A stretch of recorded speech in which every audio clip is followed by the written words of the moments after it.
সম্প্রতি ভারতের কেন্দ্রীয় সরকারের পরিবেশ মন্ত্রণালয় জম্মু কাশ্মীর রাজ্যের কিস্তওয়ারে চন্দ্রভাগা নদীর উপর 260 মেগাওয়াটের দুলহস্তি স্টেজ 2 প্রকল্পের জন্য সবুজ সংকেত দিয়েছে। ডিসেম্বরের শেষ পর্বে পরিবেশ মন্ত্রণালয় বিশেষজ্ঞ মূল্যায়ন কমিটি ৪৫তম বৈঠকে প্রকল্পটির কাজ করার সিদ্ধান্ত নেয়। আনুমানিক ৩,২০০ কোটি টাকার এই প্রকল্পের জন্য টেন্ডার নেওয়ার কাজও শুরু হয়েছে।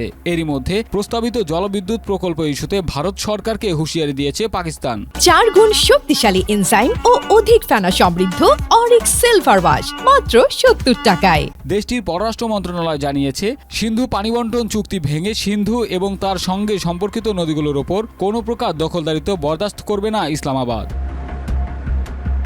পাকিস্তান জানিয়েছে, আমরা বরাবরই বলে আসছি যে এ চুক্তি নিয়ে ভারতের সঙ্গে আমাদের বিবাদ রয়েছে, তা আমরা শান্তিপূর্ণভাবে মীমাংসা করতে চাই। কিন্তু ভারত যদি পরিকল্পিতভাবে চুক্তির শর্ত লঙ্ঘন করে কিংবা পাকিস্তানের জাতীয় স্বার্থে আঘাত করে, সেক্ষেত্রে ইসলামাবাদ কখনোই বরদাস্ত করবে না।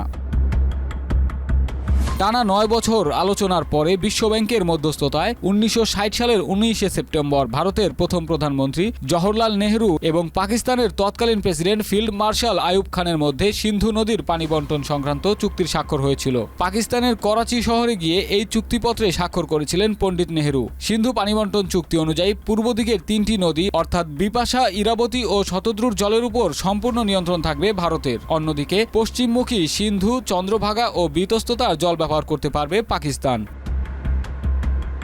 ২০২৫ সালের ২২ এপ্রিল জম্মু কাশ্মীরের অনন্তনাগ জেলার পেহেলগামে জঙ্গি হামলার পর সিন্ধু পানি বণ্টন চুক্তি স্থগিত করে ভারত।